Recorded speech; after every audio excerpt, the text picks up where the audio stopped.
আখাউড়ায় প্রেমিকের বাড়িতে অনশনে বসেছেন প্রেমিকা। জানা যায় ১ বছরের প্রেমের সম্পর্ক, এরই সূত্র ধরে হাত ধরে এখানে সেখানে ঘোরাঘুরি, বিয়ের আশ্বাসে মেলামেশা আরও বাড়ে। শেষ পর্যন্ত প্রেমিকের পিছটান। থানায় গিয়ে লাভ হয়নি, আদালতে শরণাপন্ন হন বাবা, তাতেও এখন পর্যন্ত দৃশ্যত কোনো ফল আসেনি।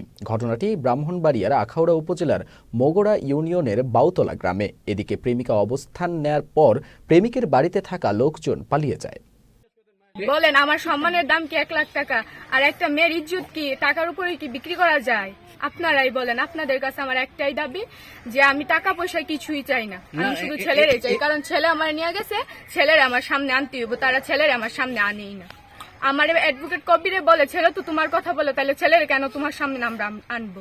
তাহলে ছেলে যদি আমার কথা বলে, তাহলে তারা কেন আটকে রাখবো ছেলের? আপনারাই বলেন। সিদ্ধ চালা দাম চালে আল্লাহ চালে মিলতো না। আমরা এক কাম করি না, 1 লাখ টাকার মধ্যে ট্রাই করে দিয়া দেন টাকাটা। 1 লাখ টাকা দিতে গেছে, 1 লাখ টাকা দিতে গেছে পরে হ্যাঁ মায়ের আবার মায়ের বাপেও আছে, মায়ের বাবা কইছে মায়ের তো বাজিও না। আপনার না জানাই আসলে আমার ভাই বাড়ির না, আমার সেন ভালো না, আপনারা না জানাই আসাটা এটা ঠিক হয় না। আপনার আজকে যে ঘটনাটা, এটাতে আমরা সংবাদ পেয়ে আমরা ওই ভিকটিমকে উদ্ধার করে নিয়ে আসছিলাম, যাকে বিয়ে করার দাবিতে আজকে সেই অনশন করতেছিল, বিষ পাওয়ার চেষ্টা করতেছিল। তাকে সহ তার বাবা, তার ভাই, এদেরকে আসামি করে বিজ্ঞ আদালতে একটা মামলা করেছে। মামলাটি বিবেক তদন্তাধীন আছে বিদায় আমাদের আইনগত কোনো ব্যবস্থা নেওয়া সম্ভব হয় নাই। আমরা ভিকটিমকে তার বাবার জিম্মায় দিয়েছি এবং এটা তদন্ত সাপেক্ষে আর কি এটা আসবে।